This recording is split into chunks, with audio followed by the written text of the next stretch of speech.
जय श्री सीताराम मित्रों।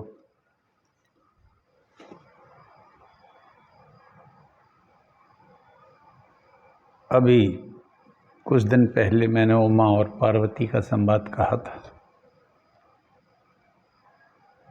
शंकर जी ने कहा, उमा मैंने अपने बुद्धि से पूरा रामचरितमानस तुमसे कह दिया है। और उन्होंने कहा ये भी कि जब तुम दक्ष के घर में पैदा हुई थी और दक्ष के यज्ञ में तुम्हें नहीं बुलाया गया था, तब तुमने वहाँ जाकर यज्ञ में अपने आप को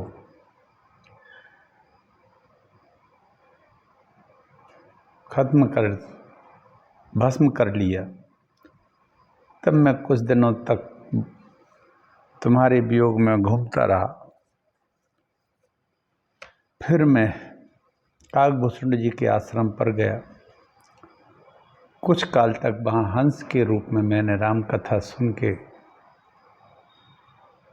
अपने मन को शांत किया। राम जी की कथा ही ऐसी है। पार्वती जी कहती हैं, भगवान एक काकभूषुंड की कथा सुनने आप कैसे पहुंच गए? एक काकभूषुंड है कौन?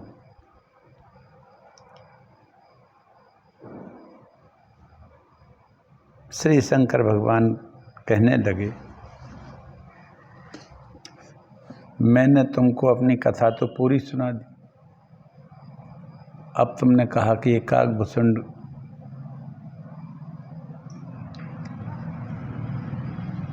की कथा चलती रहती है, तो ऐसा नहीं कि कोई हम ही वहाँ जाते हो। भगवान के जो वाहन हैं गरुड़, उनको भी मोह हो गया था। वे भी चित्त से व्याकुल हो गए थे। तब वो भागते फिरे। ब्रह्मा जी के पास गए। ब्रह्मा ने विष्णु के पास भेजा। नारद से मिले। नारद ने हमारे पास भेजा। मैं मिल गया उनको रास्ते में।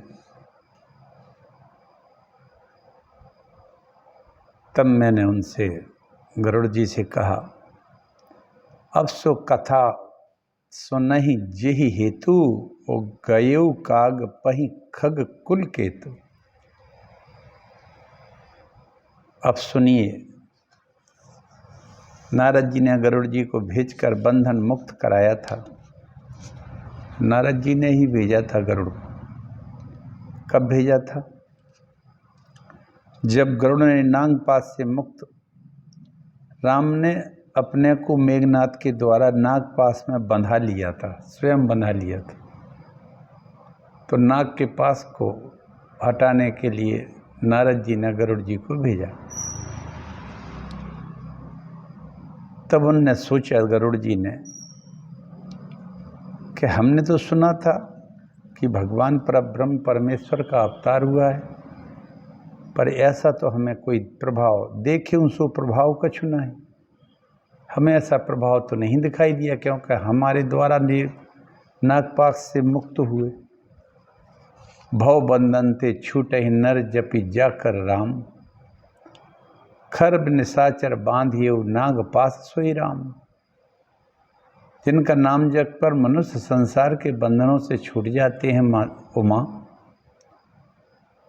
उन्हीं राम को एक तुच्छ राक्षस ने नागपाश से बांध लिया। ऐसा गरुड़ जी सोच रहे हैं। वो भगवान राम के मोह में आ गए कि राम ब्रह्म का अवतार नहीं है। ब्रह्म होते तो ये नागपाश में नहीं बन सकते।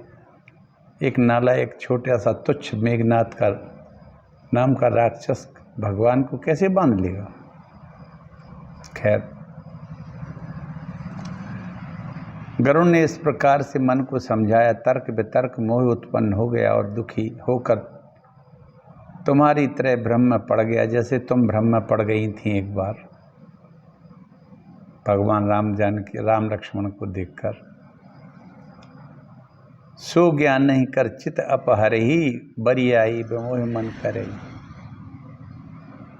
जो ज्ञानी के चित्त को भी हरण करके मन में मोह उत्पन्न कर देती है, आपके मन में भारी उत्पन्न हो गया था है। मुझको भी अनेक बार इसी तरह नचाया है। आप ब्रह्मा जी के पास जाओ, वे जैसा कहें वैसा करना। राम की माया बड़ी बलवती है। गरुड़ जी ब्रह्मा के पास गए। उमा जब गरुड़ मेरे पास आया तब उस समय कैलाश पर थी, मैं कुबेर के पास जा रहा था। गरुड़ ने मेरे पास आकर प्रणाम कर सारा समाचार सुनाया। मिले गरुड़ मार्ग मह मोही, और कवन जब भांति समझावो तो ही। तब ही होई सब संशय भंगा, जब बहुकाल करिए सत्संगा। हे गरुड़, तुम मुझे रास्ते में मिले हो, राह चलते हो, मैं तुम्हें समझा नहीं सकता। सब संदेहों का तो तभी नाश होता है जब दीर्घ काल तक सत्संग किया जाए। हर जगह संशय है, क्योंकि कुबुद्धि रहती है। बुद्धि में वास्तविक सत्य ज्ञान रहता नहीं है। जब ज्ञान अगर हो जाए तो सब संशय दूर हो जाए। इसलिए बुद्धि के द्वारा इसको नहीं समझा जा सकता है। मोह सबके को जकड़े रहता है।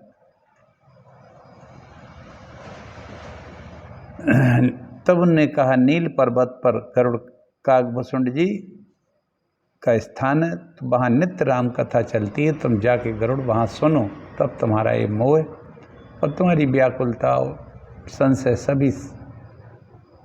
सभी का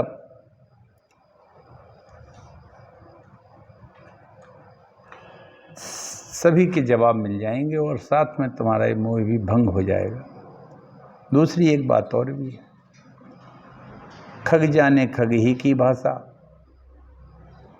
तुम भी खगराज हो और वो भी पक्षी हैं, तो पक्षी की भाषा अच्छी तरह से जानता है, तो तुम्हें जल्दी समझ में आ जाएगा। कछुते ही ते पुण्य में नहीं राखा, समुझई खग ही की भाषा। हे भवानी, मैंने कुछ भी गरुड़ को नहीं छुपाया और कहा भैया कि पक्षी की ही भाषा जानता है। प्रभु की माया बलवती है, ऐसा कोई ज्ञानी नहीं है जिसे मोह न हो।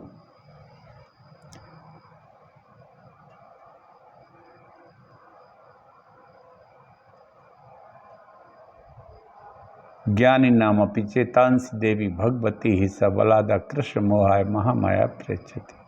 बड़े बड़े ज्ञानियों के बड़े बहुत ऊंचे दर्जे के जो ध्यानी ज्ञानी विद्वान हैं, उनके भी चित्त को बलपूर्वक माया मोह में डाल देती है।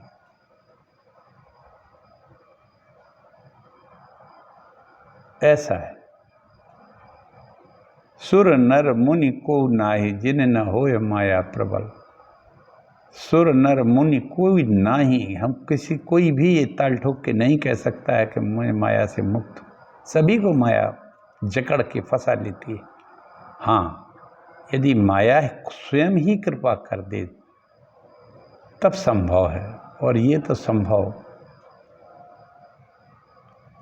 सिर्फ परमात्मा के अलावा हमें नहीं लगता है किसी को तो होगी।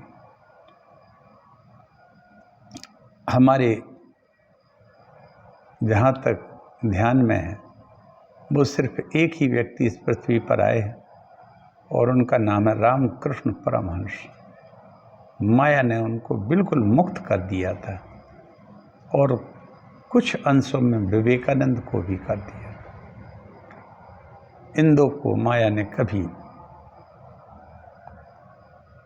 विवेकानंद को तो रामकृष्ण की कृपा से मिला था, लेकिन रामकृष्ण परमहंस पूर्णतः माया से मुक्त थे। माया ने उनके ऊपर बड़ी कृपा की थी। आहा, माँ काली के साथ भोजन उनको खिचड़ी खिलाया करते थे, और भगवती भी निकल के शरीर मूर्ति में से साकार हो उठता था विग्रह। वाह, ये भारत भूमि है मित्रों। तो शंकर जी कहते हैं, कछु ते ही ते पुण्य में नहीं राखा, और समझी खग ही की भाषा। ज्ञानी भगत शिरोमणि त्रिभुवन पति कर जान, और ताहि मोह माया नर पांवर करहि गुमान। जो ज्ञानियों में और भक्तों के शिरोमणि हैं और त्रिभुवनपति भगवान के वाहन हैं गरुड़ जी, उनको भगवान माया ने मोह लिया। आहा, गरुड़ जी पे तो भगवान की सवारी है, खुद ही भगवान बैठते हैं गरुड़ जी को लिए। लेकिन जब गरुड़ जी को मोह हो सकता है तो हम जैसे तुच्छ अत्यंत तुच्छ निकृष्ट किस्म के मनुष्य घमंड क्यों ना करें। सबको घमंड हो जाया करता है। आगे की हम कथा फिर कहेंगे। जय श्री राम। भगवान सबके के ऊपर कृपा करे और कोशिश करें कि हम सब अहंकार के अधीन ना हों।